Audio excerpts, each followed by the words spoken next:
Hello, दिवाळीच्या तुम्हा सर्वांना हार्दिक हार्दिक शुभेच्छा. आय होप मी तुम्हाला शुभेच्छा द्यायला लेट नाही केलं आहे, कारण की मी माझी घरी जायची बॅग पॅक करण्यात बिझी होते.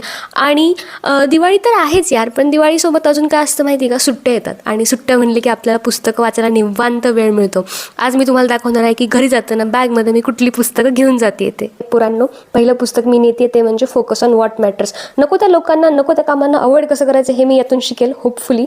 बिल्ड अन एपिक करिअर, म्हणजे घरच्यांना असं वाटेल की यार पोरीचं करिअर खरंच एपिक चालू आहे. चाणक्य नीती, पप्पांसोबत फिलॉसॉफिकल वादविवाद घालायला हे पुस्तक आय होप माझ्या कामाला येईल.